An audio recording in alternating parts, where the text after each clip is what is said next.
All right, Dan, morning podcast. You were surprised when an hour went by. What'd you think? It was about a half an hour when we hit stop? It seemed like 20 minutes. But I love these conversations, though, because, I feel like the topic of instincts is kind of what dominated this. But instincts are so huge on being, if you want to be successful out west, honing those, developing them, and learning and just really dialing in your instincts are probably, top of the list on important for being a bow hunter out west. Yeah, and we kind of took instincts in a different direction today of finding more animals and during the hunt and strategy and critical thinking and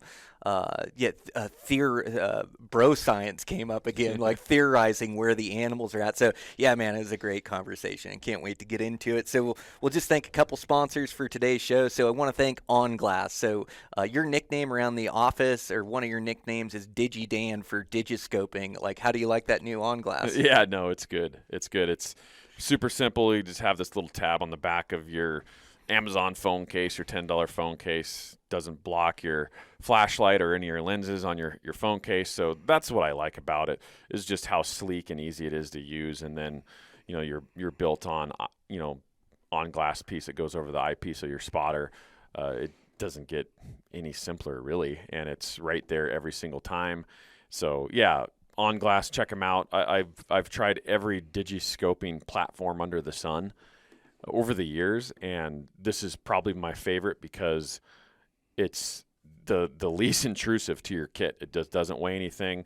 It's not bulky, and more importantly, those phones fit, in your chest pocket on some of your technical gear without, being too hard to pull out because you have a goofy size phone case. So that's why I like On Glass. Yeah, it's amazing. I love the way it lines up every single time, that I don't got to try to find the clear spot to line up my camera to the scope. It just aligns perfectly every time. They have like a spot on my dash that hooks to this as well. And like you say, I can have it in my pocket and this doesn't affect it. Their mounting bracket that goes on the case. And so, yeah, I think it's the easiest, simplest way to digiscope and get some great footage, get some great pictures, and just really impressed by their whole system that they've put together. So yeah, I'm pumped. Check out On Glass. Absolutely. Yep. I also want to thank Stealth Cam. So you used them in New Zealand a bit.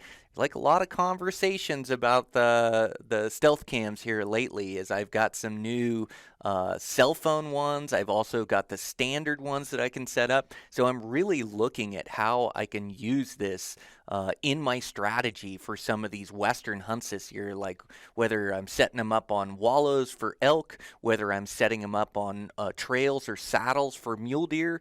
Like, I can just scout without having to be there. And so I'm really going to try to use them on a lot of these hunts to give me good intel of the size of animals that are in there and where they're frequenting. And I think it's a real advantage in some of these places. It really is. And I've learned a lot over the years of using trail cams. I don't use them every year in every unit, but I've learned a lot about elk behavior, what they do when they first wallow. And I find that as kind of a big turning point to the elk rut, is when these bulls go from summer range and summer behavior to rubbing that velvet and then wallowing for the first time, those first signs of the rut really kicking in. And so I've learned a lot about my elk units and elk movement because of trail cams. Yeah, I have a buddy that hunts a unit in Colorado, and he's trying to get me to hunt this unit. He kills some dynamite bucks in there. And, these bucks, they don't sit in the classic high country alpine basins. They kind of run this sparsely open meadow and timber in these locations. And he's using trail cameras to be able to pick up these bucks and know they're living in there, and then be able to focus in these areas. And so it's really got me thinking of how I can use these trail cameras to gain intel and information about whether it's a large age-class buck. And there was a big buck that was killed in Utah where he really used trail cameras to tell that these bucks had moved out of the high country into their rutting zone. So it can just give you a bunch of information on a unit and it's really fun to look at, to see what's came by your trail camera, to see what's using the wallow or see what's using those trails. So yeah, guys, check them out. They're really affordable, a bunch of different models. Check your legality and the state that you're hunting, but it's a real tool for us Western hunters that I don't think a lot of guys have tapped into. Yeah, absolutely. Yeah. Once again, be careful with the cell phone cameras on some of the states that don't allow them. But, 4K video, great audio, it's pretty awesome. And even if you're just using them in the summer or doing it with your kids and put it on a wallow or something, all the different wildlife that comes in, it's exciting, it's fun.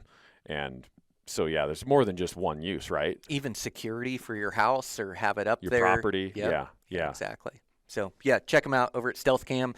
I also want to thank Matthews. So, man, I am loving that new Lift X. I have built a relationship with that bow. That thing is going to be a shooter this year. And you already have some a kill under your belt with that Matthews X down in New Zealand. Yep.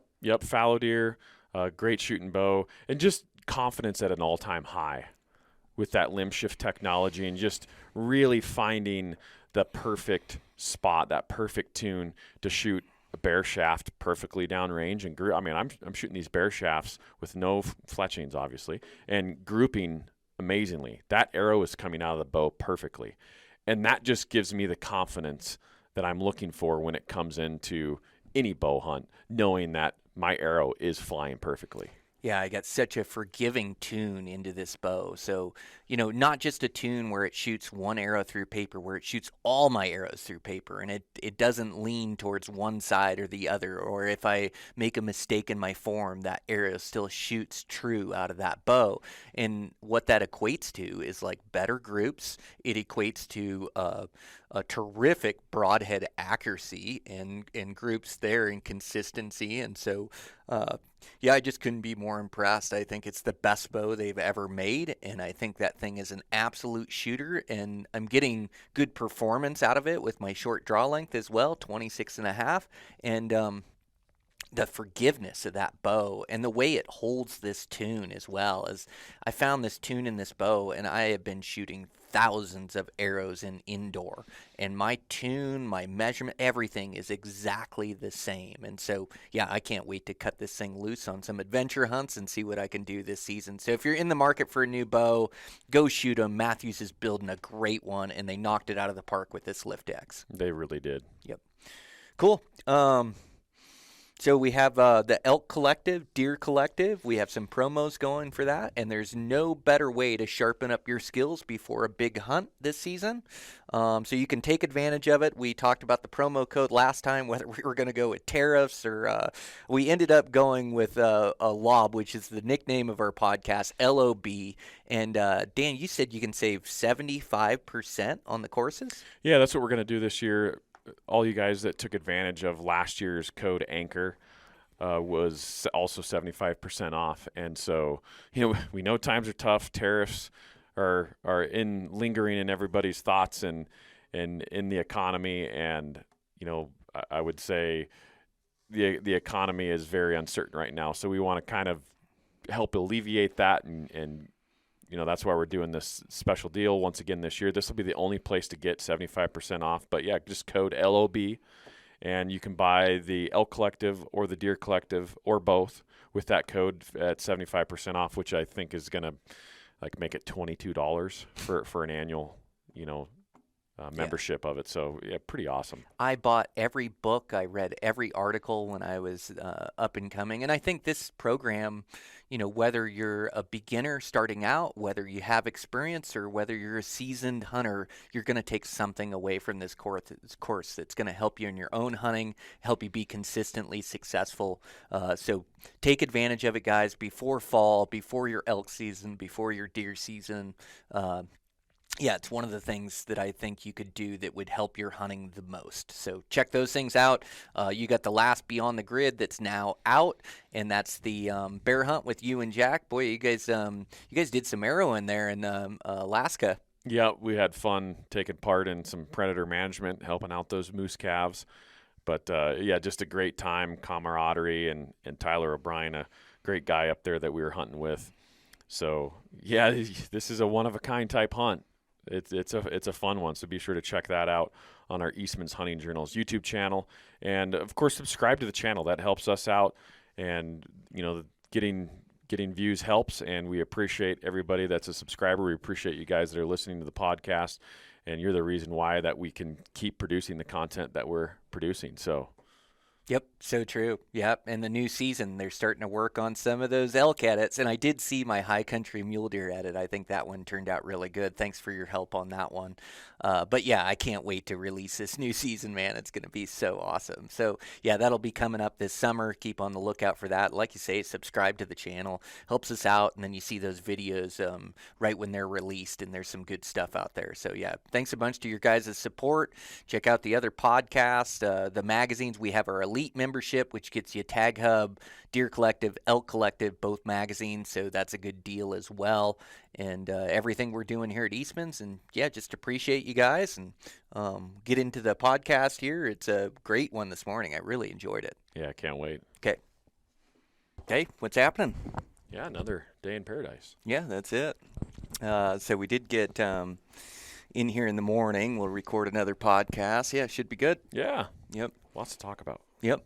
Well, I think, today on the podcast, the last one we really got into timing out your hunt and figuring out your unit. I think today, we talk about, once we get on the hunt, we've done our scouting and, whether that's boots to ground, like we talked about last podcast, or whether that's our e-scouting, we have our hunt plan made, and now as we're closing in on hunting season, it's how to be successful on these hunts, how to figure it out. And I feel like the best laid plans, they always change as you're on a hunt. Your ability to be able to adapt and overcome is so huge on these hunts, because even the best plans, I get to these spots, and sometimes it works out, and the spot that I've scouted is really good, but a lot of times I have to adapt because there aren't animals there, or, things change with elk too. We talked about timing, but, I have a drainage I hunt for elk, and, some years it's off the hook, and then some years I'll show up and the elk just aren't there. They're in a different place due to feed, due to weather, due to different conditions. So I think a big part of this game is being able to adapt as well. Yeah, resourcefulness. And we've touched on that in the past. And I think if you've done your homework, like we discussed in the previous podcast, and you've laid all the groundwork out to be successful, you're going to be so much farther ahead than if you're just going out there and winging it, right? And, you can wing it and get lucky sometimes.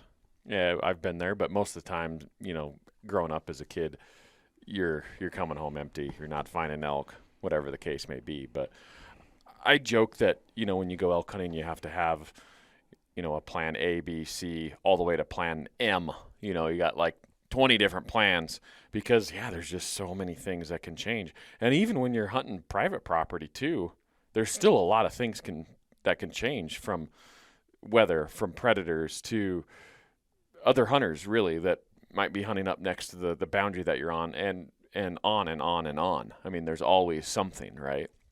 And so that's probably the biggest thing when it comes to the hunting part. You've already done your planning and laying the groundwork down, but the hunting part is your ability to adapt and understand the unit and understand where to look and have just tons of options, tons of plans. And it's very rare that you'll end up on plan A and go home with a punch tag on plan A. I mean, sometimes it can happen, but yeah, that's a huge part of it, of Western hunting, especially on public land, is just your ability to adapt and overcome. Yeah. So I want to get into the hunt, but I'd say having those multiple game plans is crucial. You don't want to be sitting in your tent at night, trying to do e-scouting, trying to figure out where the elk are. Now, you do have to, you do some of that with the information that you get on the hunt to look at other places, but I'm with you. Having all those plans is huge. So before your hunt, making these hunt plans. And I would say, my hunt plans, what they entail, and it's rough. I don't plan out each day or each camp or anything like that. But basically what I do is develop areas. So, I look at places that I want to go hunt, that I'm going to backpack into or that I'm going to day hunt, and I kind of look at it how I can be effective in there. And sometimes I'm day hunting and I'll just leave an hour or two before daylight because I can travel light. I don't have 40, 50 pounds, and I can go check out that area and see if they're in there. So I'm traveling in the dark. I know where I want to end up when the lights come on, and then I'm really hunting around using my glass, covering ridge lines, listening for bugles. If I'm hunting elk, if it's deer, then I'm vantage points, working ridge lines and glassing, and kind of seeing if I can just turn anything up in there.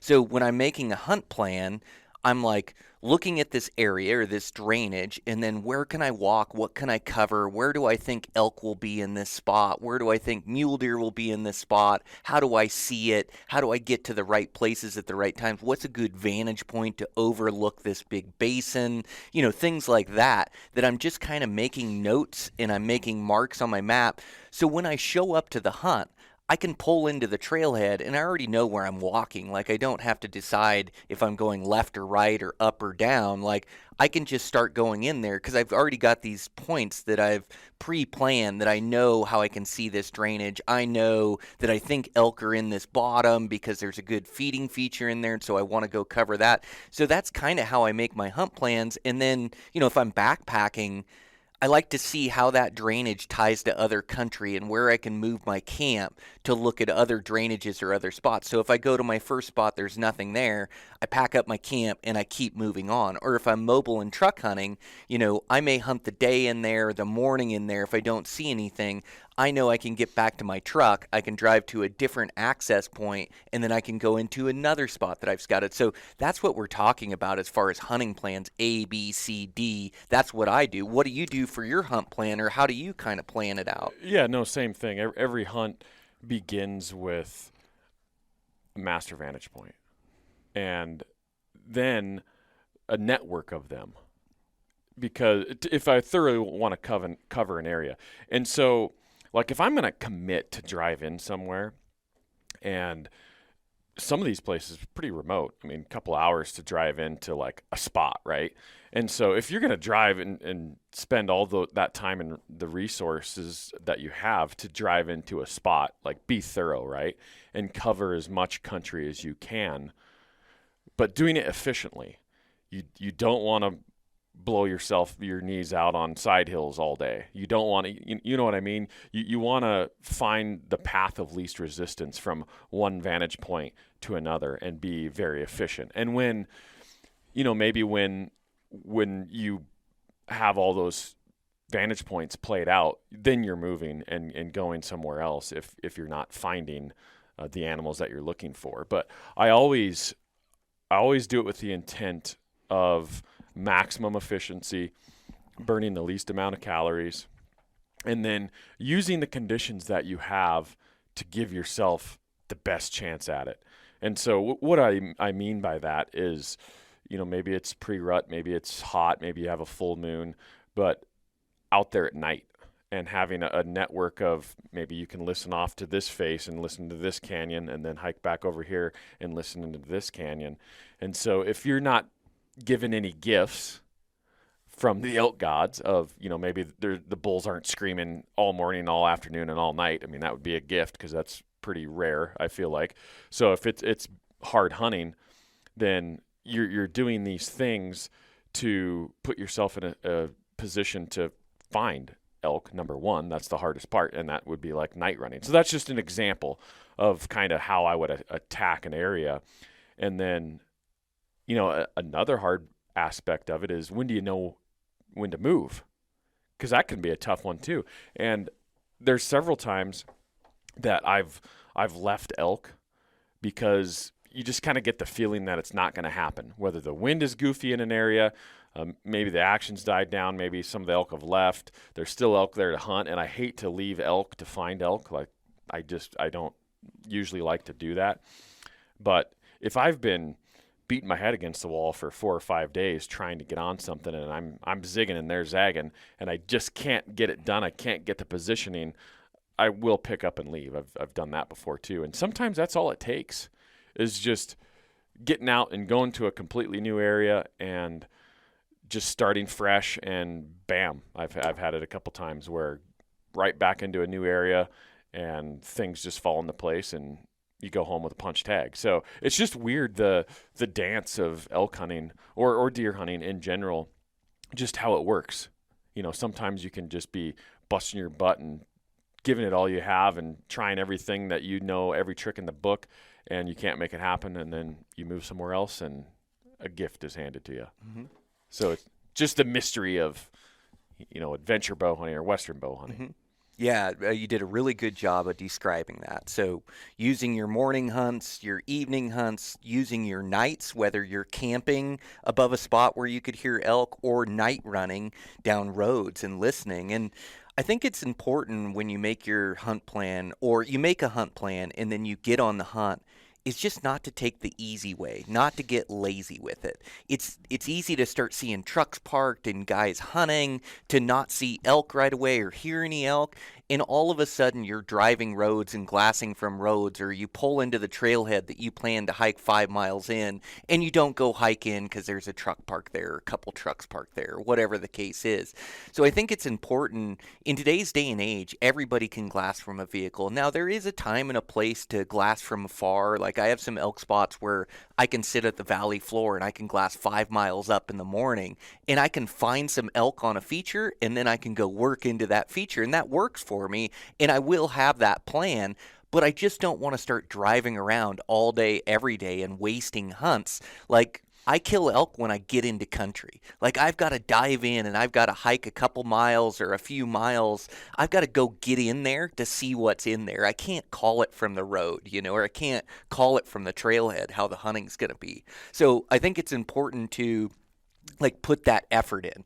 Like, you made this big plan, you've trained all year, pull into the trailhead. It doesn't matter who's parked there or what's parked there or what time of day. Like, you're going to go hike into this spot and go check this area that you've e-scouted that is one of your hunt plans. And so I just don't think, you don't want to get caught up in being lazy or taking the easy road. In today's day and age, everybody can look through a scope through their truck window or through binos. That's like the easy way to go.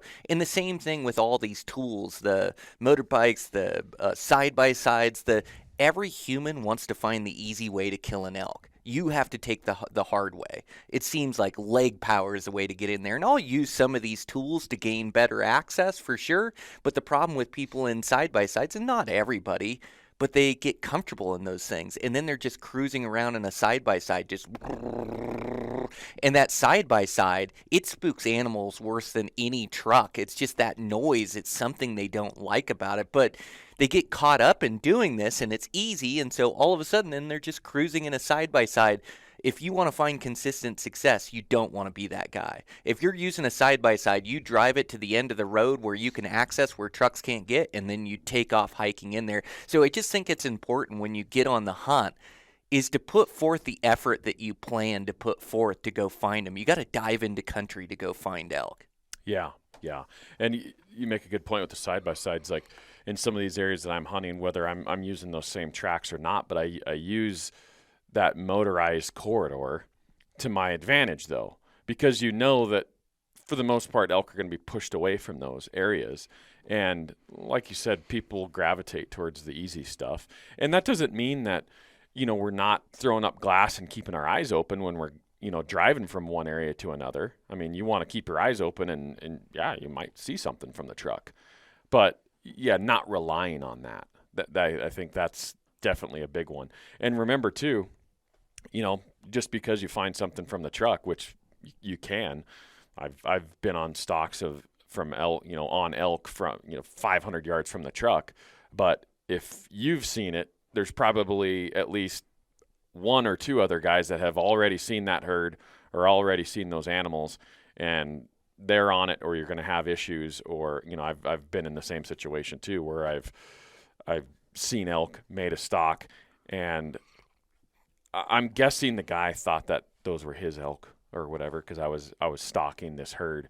And then he drove up around the other side and got upwind and spooked him on purpose. You don't want to deal with that stuff. That stuff drives me crazy. So just so I don't have to deal with the riffraff by the road, that's another reason to not focus your energy and your effort by the road, because you want to see a good way to burn up 5, 6, 7 days, and that's hunting by the road and dealing with, riffraff like that.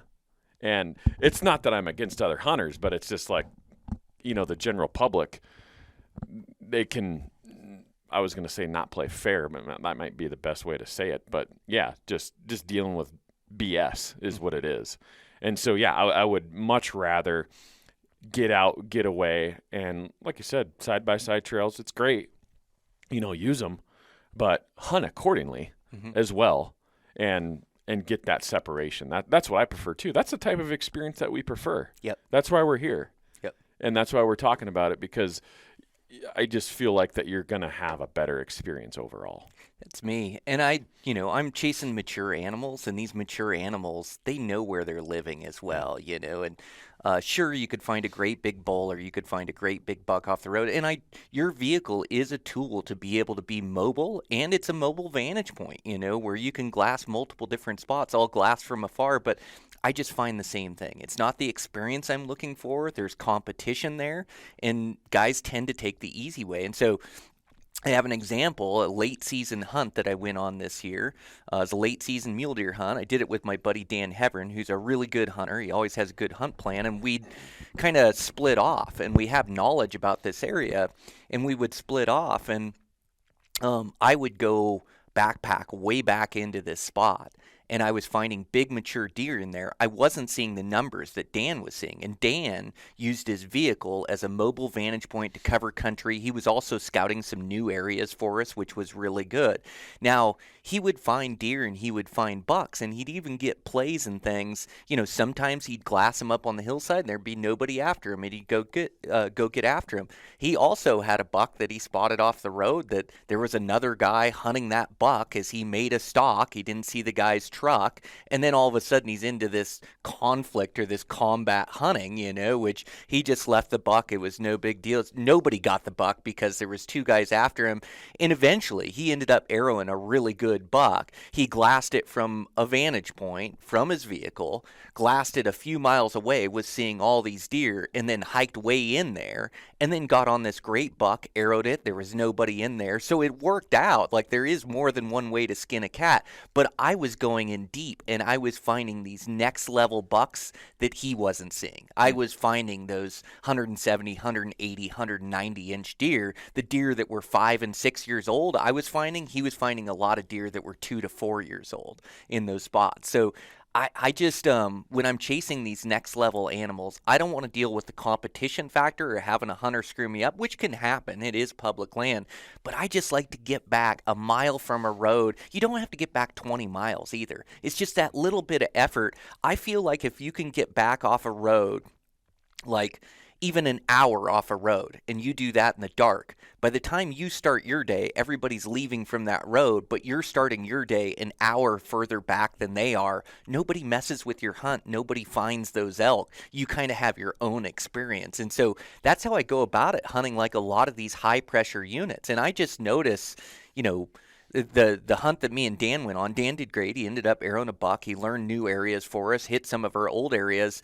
But you just see guys in trucks doing the same thing, driving around, looking around. And Dan has a really high skill level. And so, he's able to glass better than most guys or find vantage points really well. And so he was able to turn up, and he killed a really nice 4-year-old mule deer that was a great heavy horn buck. So it worked for him. But I just tend to prefer that experience that you're talking about, like effort in getting away from the pressure. And when I'm making my hunt plan, I really look at where the human pressure is going to be from the roads and from the trails, and I try to find the spots in the middle that have good elk features or good deer features, and usually I can find some pretty good critters in there. Yeah, definitely. It's one of those things too, as you're illustrating this, what I'll kind of do when I drive into an area, and once again, going back to looking for animals off the road, like kind of what Dan did, and I'll kind of get a feel for, the area that I'm hunting, is it a general, is it limited entry? How much traffic is on the road? So I'm factoring this into just by feel. And if it's like maybe a limited entry area and there's not a lot of traffic on the road, I might take that a little bit more seriously. But if I'm like in a general area and there's trucks everywhere, I'm probably not even going to, or there's camps everywhere, I'm not even going to consider hunting from the road because it's just not the experience that I'm looking for. So I guess that was my disclaimer, is that, okay, so even in some of these limited entry hunts that I've been on where there's little truck traffic or just little people presence on some of these motorized roads, I will take advantage of that.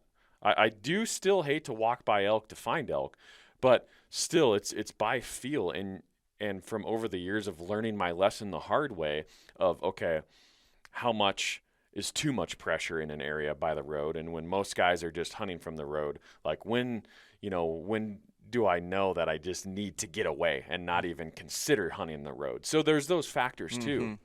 And another thing that I'll factor in too, kind of backing up to application period times, is when I'm applying for these tags. And I noticed this with a lot of the state management. When I'm applying for tags, I'll see if there's like an antlerless hunt open during the same time, or like spike hunting open during the same time. That's like the worst thing that I can read in a regulation when I'm considering hunting a unit, is if like a spike general season is also open. Because to me, it's like, what the point? What is the point of having a limited entry unit if I have a general spike season? That ruins the experience. And so I know that these state agencies need to get these hunters, through the units and the seasons that, the months are only so long to hunt elk. But it's like, if you're going to have a limited entry area that's a coveted, like a very good hunt, let's not have a spike season that's general during the same time. That ruins the experience. So I don't apply for those tags because those hunts aggravate me.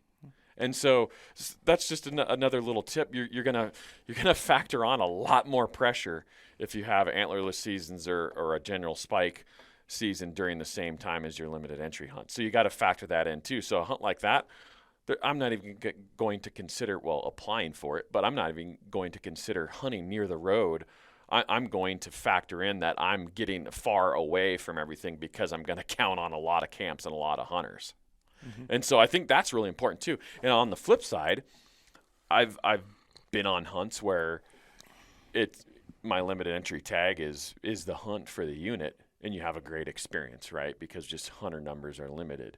And so when you do have an experience like that, that's a gift, and it's a truly special experience, then okay, yeah, before you know it, just because there's less traffic, there's less people, you are going to find out closer to the road. You are probably going to have a little bit better hunting closer to the truck. That's just the fact of the matter. So knowing that and factoring that in and planning for it so you know what to expect when you're going into it, I think is huge as well. Mm-hmm. Yeah, there's so much strategy involved. I also find mule deer hunting, if there's a lot of elk hunters in there, and a lot of times mule deer are hanging in different spots than elk, but elk hunters cover country, and I've had them go through drainages and blow mule deer up, and the same thing with like archery Colorado season. The muzzleloader mule deer season would go on top of the archery season. So if you planned your hunt late, you got muzzleloader hunters that are starting to get in there, and even still, they moved it back 5 days or so in a lot of the units, the muzzleloader, so the archery guys will have more time. But pay attention to the different seasons that are going on. And then with all this strategy, like when to move, when to hunt an area, like I think the biggest thing, or one of the biggest keys, is to pay attention to the sign you're seeing. So if I'm hunting a mule deer unit and I have 300 square miles to cover, I'm not going to be able to choose the right area to go hike in. Like, sure, I can have some hunt plans of some places I want to go, but in some of these low density units where I have 300 square miles, I have to use my vehicle and I have to glass from my vehicle. Am I going to find that giant next level buck that I'm looking to shoot? No.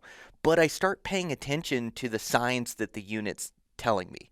Like I start paying attention when I start finding doe numbers, or I start finding some younger bucks and I start glassing them off, or maybe I glass off a pretty decent buck. Maybe I don't even want to shoot them. But deer like being around other deer in deer habitat, same thing with elk. And so you're looking for these clues or these keys. And like a place where I'd move elk is if I go in and I grab a master vantage point and I see one herd of elk with one 5-point bull in it, or I see like a couple ragheads and a spike. Like, okay, there might be some other elk in here. Maybe I should look around. But after I kind of know that, gosh, there's just a few elk in here, there's not the elk party I'm looking for, that's when I'm going to move. And I'm going to go look for more numbers, more elk interacting, different herds with herd bulls in it. And the same thing with, or with deer, it's like, if I'm hunting this huge unit that's 300 square miles, I start looking for deer numbers and deer tracks. And then once I start to find that, then it's like, okay, now I want to dive into this area. Like, where can I get in this area that I found these deer and these bucks? Like, I see there's a good population around here. So now what happens if I dive in 1, 2, 3 miles, 4 miles? What happens if I grab some of these vantage points that you can't see from the road? Explore this area a little bit more. So you're really paying attention on a hunt to the clues that unit is giving you of where those deer densities are, where those elk densities are, where are those numbers at, and then you start to dive in further, and that's when you get into the epic hunting and you kill a buck, or you get into that epic elk party, and all of a sudden there's elk everywhere, and you just saw some cows up on a ridge, and maybe it wasn't even a bull you wanted to shoot, but there's like, oh man, there's some elk in there. I bet you there's some other elk around on the features that border this, or other drainages that are close to this. I'm going to go hike way up in there, and let's just see what's in there. And so I'm always paying attention to the clues that I get, and then that puts me into the animals, it seems like. Yeah, no, absolutely. And that can tell you a lot of what a unit or what maybe a river drainage corridor is looking like for habitat. For example, like when you're talking finding deer and elk, rarely I find good numbers together. They're usually like the deer are partying here and the elk are over here. Like they don't tolerate the deer. I don't think the deer really tolerate the elk very well. And so, yet doesn't mean you won't find mule deer and elk in the same basin. I mean, you see that, but as a whole, for example, some of these mountain ranges that I've hunted in the past, the elk are a little bit lower where the water is, and the mule deer are a little bit higher. And you find some of these high hanging basins that do have elk. It's because they have a lot of water for whatever reason, but these dry basins aren't going to have elk. And so you're picking up on these clues, like you're saying. Yeah, you might find some elk, but it's more of like secondary living, or maybe they got pushed by hunters. That's why they're kind of hanging up here. Or like you said, of which I've seen this verbatim, a younger bull with some cows that probably thinks that he's hit the jackpot because he has some cows and he's away from the herd bulls and like where the elk party is as an escape. Because you know how elk are. Once you get to the rut, they like to kind of spread out and get away from each other and just kind of minimize the competition. And so I'll see that too when I'm deer hunting specifically. And, this is early in the season when bucks, for the most part, are still in velvet and they're still in their summer range, their summer features, and they're above tree line.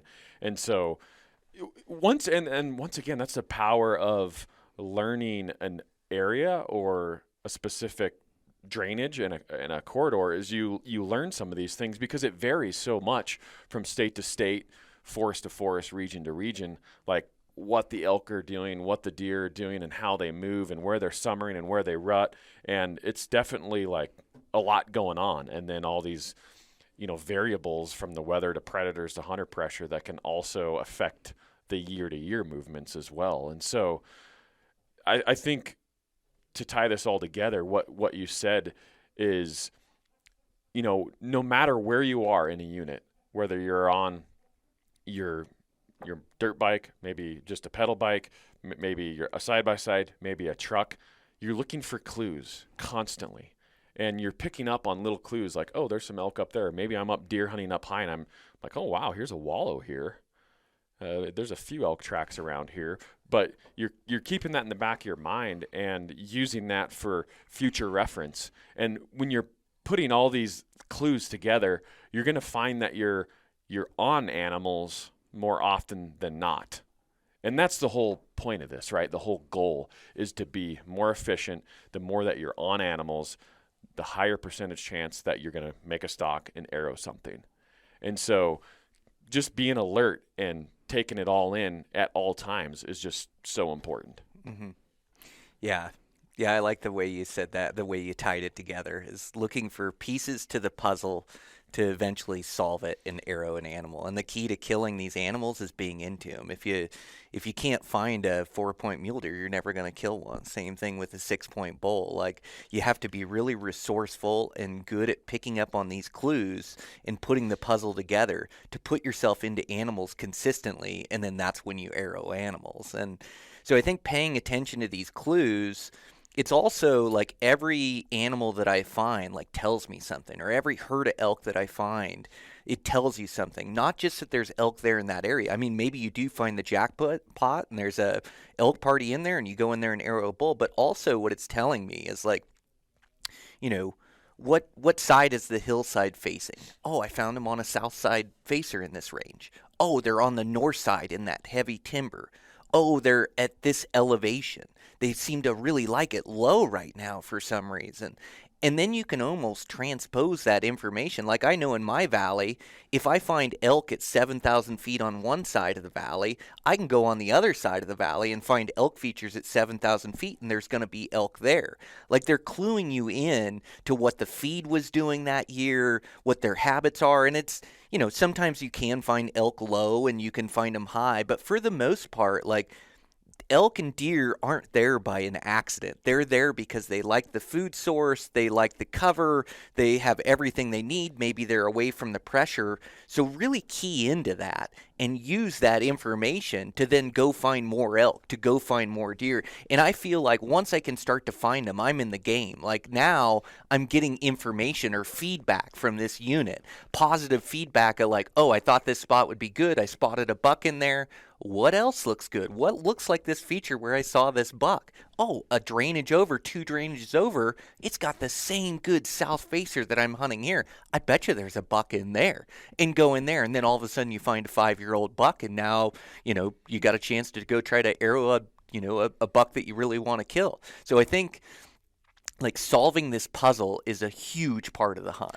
Absolutely. And I think what you're saying with this too, which rings a bell with me, is if I go into an area and I'm not seeing elk or deer, whatever I'm hunting, I'm not seeing them, I'm not seeing them, and then maybe like the first or the last 5 minutes of light, like they come out, or, you know, the first flicker of daylight in the morning and they're out, and then they're into the timber quick. So just right there, I'm like, golly, these elk or deer, like they've been hunted. They're acting like this for a reason. And so I'll factor that in too. Maybe I'll just completely leave and go to a new area because these elk have been pressured so much. They've been forced to be basically nocturnal. And then on the flip side of that, elk that have come out at 4 o'clock in the afternoon, south face, out in the wide ass open, all of a sudden you're like, holy smokes, these elk haven't been hunted, right? Because they, as season goes on and maybe as years go on general units, elk will act so completely different based on hunter pressure and predators, of course, and then the weather for the year and where the feed is, where they're keying in on. Like at that 7,000 feet, they're keying in on something that they're liking at that point in time in the fall. And so these are like the other things that you can key in on that will tell you a lot about a unit. And another one of them, and like this. So in this example, elk hunting here in Wyoming, and I spent 12 days hunting elk. That was the longest I've ever been on an elk hunt, was 12 days. And there's a lot of elk, but for whatever reason, these elk, they move around a ton based on the weather. Like the snow, it pushes them around. They move around. And then hunter pressure was another one. There's just a lot of hunter pressure, but there's a lot of elk, so it's good hunting, of course. But between the hunter pressure and the weather that fall probably didn't help either. these elk are moving huge distances almost every day. So I spent more time getting on elk and relocating them than I did actually hunting elk.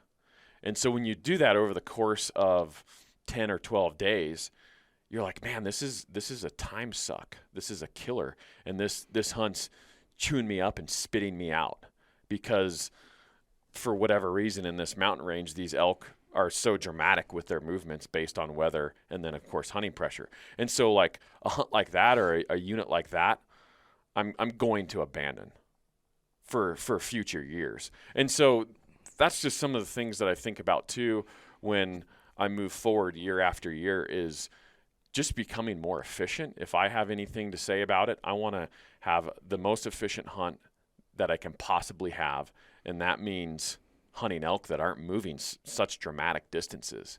And that's just the way it is in this mountain range. And it's like, okay, that's the way it is. And if I'm trophy hunting, if I'm looking for that next class of animal up, that just made my life so much more difficult. And so I'll move on and do a different hunt. So those are the kind of like the little things that you're factoring in and that you're getting a feel for, that, you know, it's the intangibles. Like you can't, it's hard to teach. It's hard to like, you know, say this is how it's going to be year after year, but you're picking up on these things and then thinking about efficiency and then kind of altering your tactics, altering your strategy, and maybe even altering the unit that you're hunting as well. But these are the things that we're picking up on when we're hunting an area to maximize our efficiency. Yeah, it's chess, not checkers. You know, you're thinking years in advance. You're thinking that year.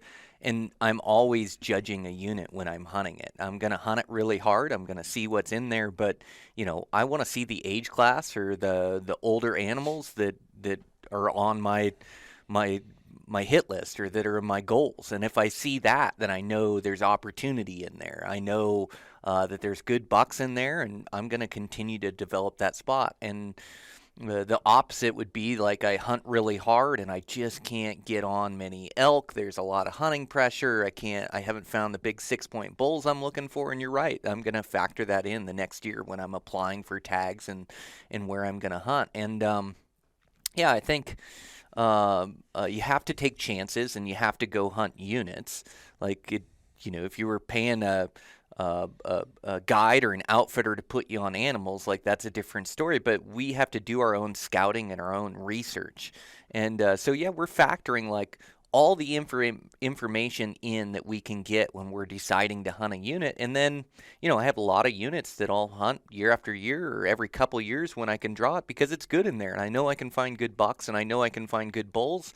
And I tend to want to learn more about that unit, more places where they hang out, have more options. But that's kind of how I develop areas. You know, it's just not a shot in the dark. You're using previous information, and then some states it runs out and you go, you know, in this state I don't want to hunt this unit anymore. It's time to go explore a new one and start looking at the data and figuring out where you want to go, and then taking a chance in that new unit.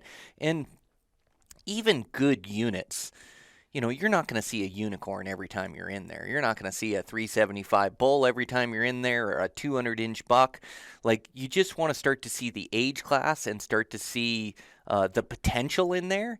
And then as I dive in and continue to learn and continue to hunt, you know, I may kill a giant bull or giant buck, but it doesn't often happen the first year I'm in there. It usually happens a couple years down the road. It's like, oh, I saw some good bulls in there. Like, it's a good unit. There's good elk numbers. And then I continue to develop it. And then I put down one of those really good bulls or really good bucks. So, yeah, it's like you always say, it's a lifestyle that you're living where you're constantly taking in this information. And it's not easy. A lot of days hunting, even in good areas, I strike out. My dream hunt is to be an elk every morning and night for 10 days in a row and then arrow a big 350-inch bull. It just doesn't happen. Even in my good units, I strike out. I may strike out for a morning hunt. I may strike out for a day. I may strike out for 2 days and not even see or hear a bugle. I'm just in the wrong locations. That's where I continue to move. And eventually I find and put myself into elk. And I don't want to go 5 days without seeing an elk. And I rarely go that many days without finding them. But it is common for me to go on hunts and strike out throughout the duration of a hunt. And even if I'm on elk, sometimes they move or I pressure them hard or somebody else pressures them. And then I go into a spot that's been really good that I've been hunting hard. And all of a sudden the elk have moved and I strike out. And then it's time for me to move. And so you're like judging all this as you're hunting. And you're really developing these bow hunting instincts where, a lot of times when we talk about instincts, it's stalking and making the right moves at the right times. The other thing of developing instincts is like how to find animals, how to find critters, how to find elk, how to find mule deer, how to glass, where am I going to hunt tomorrow morning? Where am I going to hunt tonight? Like all this is also developing your instincts, decision-making ability, and it's so crucial to finding success. Man, it really is. That's probably most of the equation is instincts. I mean, very well said. And one thing that rings a bell when you illustrate this is one of my hunts a couple years ago in Colorado.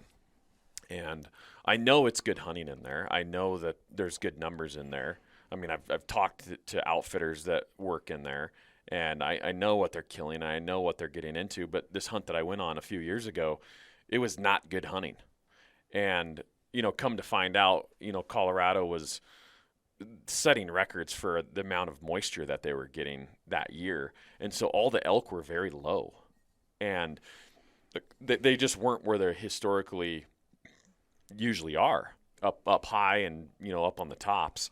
And usually what that means is when elk are really high is not only they have water, but they're following that green up, and that really, really high elevation stuff is still green in August, September. So that's why they're up there on that good feed. But on wet years, they're down lower. And we struggled, right? Because we were up, geographically we're up so high, and these elk were so much lower down off this back side. We would have to pack them back up over the top and back out of there. And so instincts are what telling me here that, yeah, this is actually a really good spot, but it's just not going to happen this year. I went home empty. And so even just because these spots historically are very good can vary year to year isn't necessarily the final straw that says that you should abandon that area. And so I guess that's what I wanted to make my point of, is just because one year is off doesn't mean that you need to bail and get out of there, because I know that, hunter pressure isn't that bad. I know numbers are high. I know just the country, I mean, it's not a spalling unit. You have tons of space. So I know that these elk aren't getting overpressured. Going back to the point of what I illustrated in the sequence before, is that I abandoned that unit after one hunt because of instincts, the factors that I'm dealing with, how big the unit is. It's small. There's a lot of hunters. The weather really affects these elk. I abandoned that unit, go down to Colorado in this spot. Just because it was not good hunting after a year, I wouldn't abandon that unit because of that, because it has all the other parts to the equation to be good hunting. It's just that one thing that's out of your control, the weather and the feed. I wasn't on the X that year. And that's how it goes. That's the way it goes. And if we had more time, I would have relocated and got packed in. I mean, it's the really big, expansive areas, like we're talking 12 miles in. So you're not just going to go drive around the other side of the mountain range and, walk yourself in there and pack out an elk. I mean, you might find something down lower, but the point is that Mother Nature, that hunter pressure, these things that are out of your control are sometimes, the nail in your coffin, and you can't do anything about it but, come back and hunt it another year. So, that's kind of the contrast I was making. You got a unit here that you're going to abandon because of several factors, and then you have another unit that you're probably going to stick with for years to come because you just had one factor that was out of your favor. And so two contrasting things, but once again, you're using your instincts to know like what's worth sticking with and what's worth moving on from. Yeah. Yeah, I think that's kind of the challenge of this game is that it's constantly changing. I hunt a high pressure unit. I hunt, a handful of them, but I hunt a high pressure elk unit. And sure, the same drainages can be good from year to year. And if you time them right, there's usually some elk around. They like being in there, but every year is different. So some years I go in there and it's going off and I end up killing a bull in there. And then some years it's more sporadic and they're not in that drainage right now. And I've got to go look different places for them. And I kind of end up in different places in the unit, just like where the sign has led me or where my sightings has led me. And so I hunt this unit and I'll hunt the same locations or the same spots, but I'm constantly jumping around and then I find myself in new spots because that's where the elk are because the conditions are there. Or the same thing mule deer hunting. Some years the feed burns off really early and all those deer drop down in September, the first couple days of September, and they're all in secondary living. And so I have to change my tactics. They're not living at the top of the mountain like they were last year, like they were the last couple years. Now they're down in the timber and the chutes and the slides. There's still good deer in there, but now they're a lot tougher to hunt, and the hunt has totally changed just because of the conditions. Or a unit that I mule deer hunt, I was in last year, and, it was really good in 2019, 2020, and I've hunted this place for probably 10 years. I'll go there. There's always deer around, always bucks around and things, but, the drought really got to them, and the hunter pressure started to add up, and so last year, there was just a lot of 2 and 3 year old deer. I probably saw 100 2 and 3 year old bucks, and I saw like 4 that were like 4 years old or older. So you're talking 100 versus 4. It's just kind of an off year in there, and I made the best of it. We had good hunts. Dad killed a buck in there. It was great. But I know that next year I've got all these bucks that are going to be 3 and 4 year olds. The year after that, 4 and 5 year olds. So I've got this age class that is coming up. And am I not going to hunt it because I didn't kill a buck in there and I only saw 2 and 3 year olds last year? No, it's been a good unit historically for me. And with management changes in Montana, it might turn really good. So, I know these areas and I'm going to remember them. So even if I strike out one year, that doesn't mean that I'm going to give up on that place. The conditions are going to dictate where those animals are. Some years in that high pressure elk unit, I have an off year and I just can't get on the elk. It's like every spot I check that has been good in the past, they're just not in there. I just can't seem to get on them, and I'm working so hard to just put myself into some elk. It's just like not coming together. And then there's other years where it's like, everywhere I go, every hunt, I'm into bulls, and I can even move over to another part of the drainage. I walk in there, and there's a huge 6-point bull in there bugling. Like, everywhere I walk, I'm finding elk. So you do have, like, good and bad years or on and off years, just depending on the conditions. And so that's where that being able to adapt, being able to think outside the box, use the information that you're getting from that unit to hopefully put yourself in elk. And I've also had tough years where I can't get into elk, and all of a sudden, I put myself in the right spot, and I end up arrowing a bull, and it comes together, and I haven't been on a bull for 5 or 6 days. I haven't even found one I want to shoot. But eventually, due to adapting, due to paying attention to the sign, all of a sudden I'm into elk, and I get an opportunity, and I arrow a bull. And it's like, man, that was a great elk hunting season, because you arrow a bull. But even on tough years, it can come together, too, in the blink of an eye. Oh, absolutely. And that's the beauty of bow hunting, or hunting a spot and then switching to another spot, and it comes together just like that. That's the beauty of bow hunting too, right? And so another thing that I wanted to touch on too, that kind of sparked when you were kind of talking about instincts and how just some areas are waxing and waning, how they change, but wildfires and how they affect a spot, and how you can alter your tactics, still hunt the unit, but alter your tactics and hunt it a little bit different because of the fire. And the first factor that you have to consider is, okay, did this fire go through? Did it nuke things? Did it like really burn? Or was it mosaically burned and you have patches of green and then you have some burnt areas and it's not completely nuked? Because that can change the way that you hunt it, not only number one, but it also will determine the regrowth in there moving forward. So just recently, last year, we had a big nuke of a fire, as I like to call it, up here in the Bighorn Mountains in Area 38. I'll just say it because I don't hunt it, and I have no intel on it. But a big burn up there last year, thousands and thousands of acres, and a lot of it straight up nuked. And it's a good elk area. I mean, if anybody looks up draw odds on it, it's pretty hard to draw 13 points or whatever, and it's hard to draw for residents as well. But it's really going to change that unit because that fire nuked everything in there. And so it's the elk aren't going to be where they normally are moving forward. And this first year will be probably a little bit more difficult because all the summer areas and their rutting areas kind of got burned, but there's still a lot that is still intact.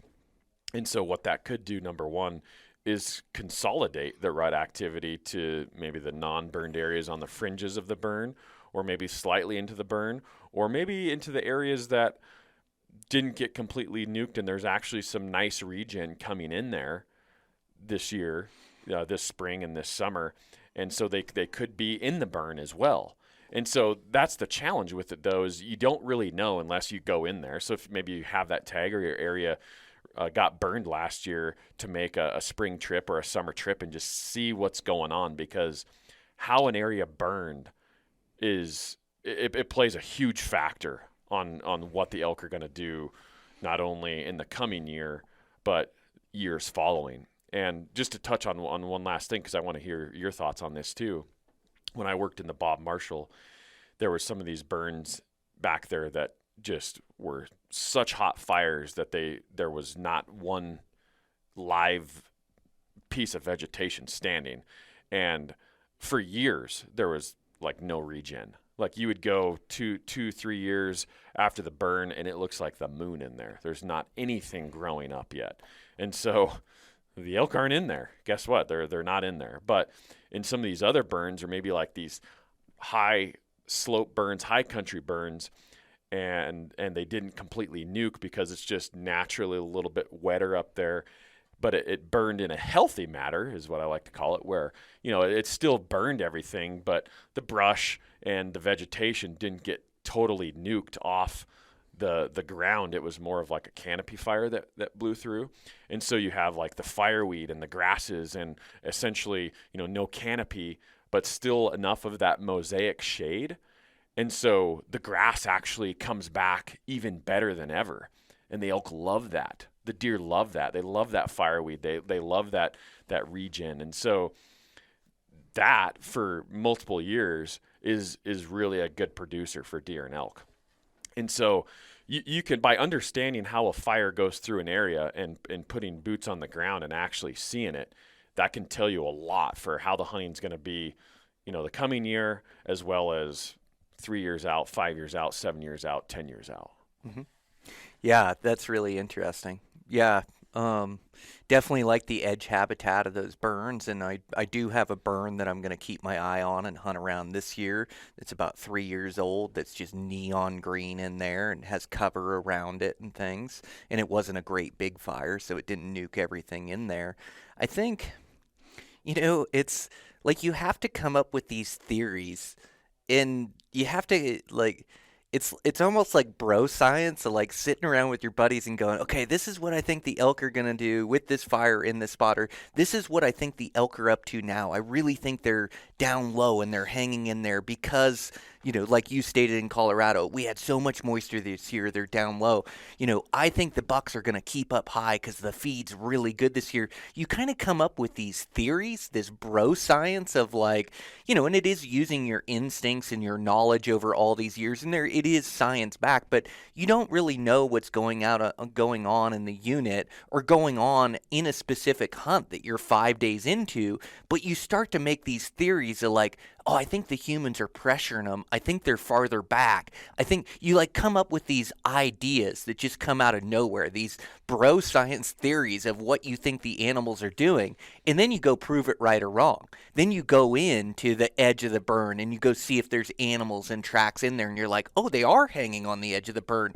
I need to focus on this more. Like, that theory is proved right. Or I think the elk are way down low, and you go down low, and all of a sudden there's bugle and bulls down there. You're like, oh, all the elk are down low. Like, I figured it out, you know? And so you have to come up with kind of these theories of what you think the animals are doing, where you think they're at, or like you find bucks on an east face slope, and you're like, oh man, there's a bachelor herd of bucks on an east face slope. I think they really like that slope this year. What else is east facing that I can go look at? I think that's where they're hanging. And maybe you go in and you don't find them on another east slope, and you find them on a west slope, and you go, well, that wasn't it. You know, they're on west. And sometimes you prove your theories wrong, or it doesn't work out.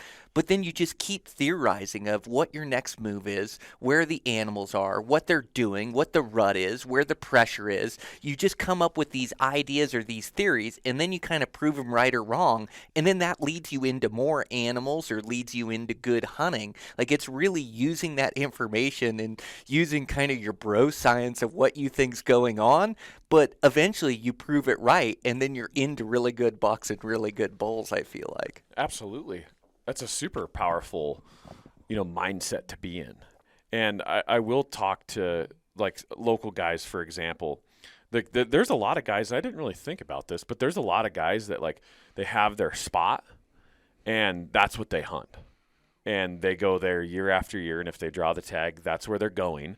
And if it's not good hunting that year for whatever reason, they go home and they're done. And I'm more of an explorer, but I'm also the guy that graduated high school and I got the heck out of there and started seeing things and traveling places and hunting different places. And most people stayed home in town that we grew up in and graduated high school in and raised their families there and lived there. And so I feel like that's the parallel I want to say is like, how adventurous are you?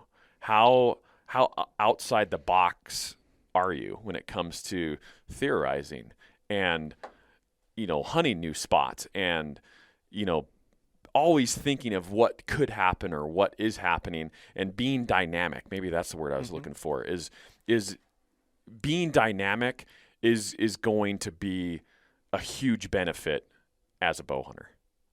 And so, yeah, don't be afraid to get out there and explore a little bit. Don't be afraid to theorize. Don't be afraid to check new spots.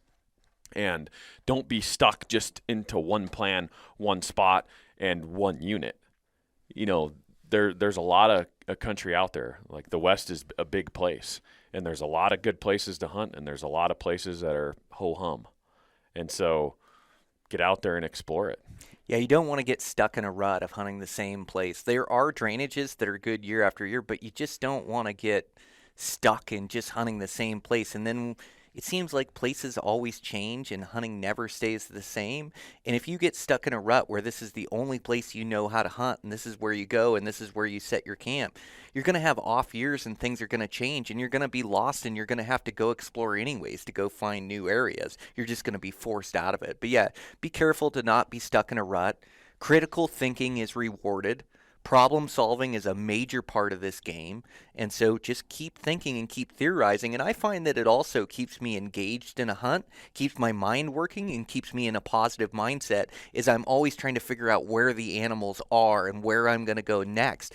And even if I haven't seen elk for a couple days, I'm excited for the next day because I have a theory of where they're at in a spot that they are located. And I go in there, maybe I strike out there, but the fourth day I'm going to be excited because now I think they're low because I didn't find them in this. You know what I mean? Like you just keep thinking and just keep working through the problem until you can put yourself into elk and mule deer. So, yeah, I think that's important. Yeah, that active mind, staying positive like that is so huge. And we've touched on that a lot in bow hunting in this podcast and whatnot. Is the positivity thing, man, that's a big one.